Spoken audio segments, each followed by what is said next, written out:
नमस्कार मेरे देशवासियों। बहुत सारे बंदा कह रहे हैं कि देश मजबूत हो रहा है, डंका बज रहा है विदेशों में। पहले कोई भी हिंदुस्तान को जानता ही नहीं था।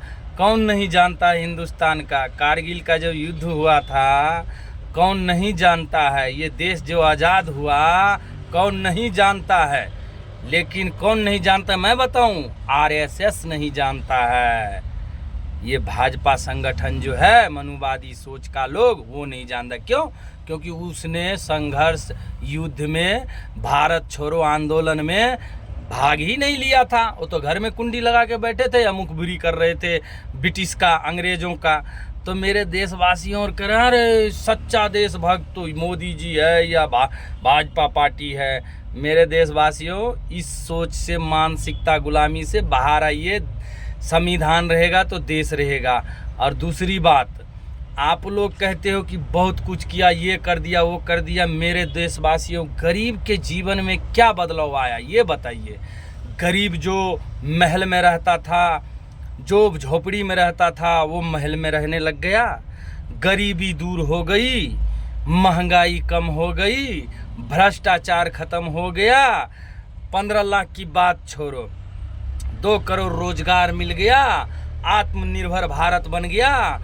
ये 80 करोड़ का जो अनाज दे रहे हैं, तो उससे क्या हो रहा है? देश मजबूत हो रहा है? नहीं, देश लाचार है। इसीलिए आपको देना पड़ता है ना। और आप इसलिए भी देते हैं कि जो भैया हमारे वोट बैंक बना रहे। आप ये नहीं चाहते कि गरीब जो है वो अमीर बने, आगे बढ़े, उनके पास एसी वाला घर हो, उनके पास फॉर्च्यूनर गाड़ी हो। आप ये नहीं चाहते। आरएसएस और ये जो मनुवाद का सोच है, ये लोग कभी नहीं चाहते हैं कि जो भैया गरीब भी फॉर्च्यूनर में घूमें और एसी में घर में रहें और पिज़्ज़ा बर्गर खाएं।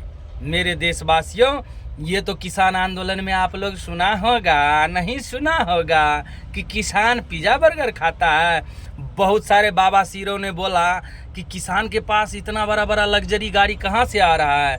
तो मैं बता दूं, हिंदुस्तान के अंदर सबसे बड़ा मतलब फसल के मामले में पंजाब है, हरियाणा, पंजाब। लेकिन पंजाब सबसे आगे है। और वहाँ पे लोग, किसी के पास 20 किल्ला ज़मीन है या किसी के पास 50 किल्ला ज़मीन है, जब फसल बोता है खेत में तो खुरपा और कोदार लेके वो भी खेत में लगे रहते हैं लेबर के साथ। और हमारे इधर यूपी बिहार में बाबुआनी चलती है। जिसको 2 बीघा 4 बीघा खेत है, हम तो बाबा जी हैं, शेर हैं। तो वो बात छोड़िए, शेर और चूहे की बात छोड़िए।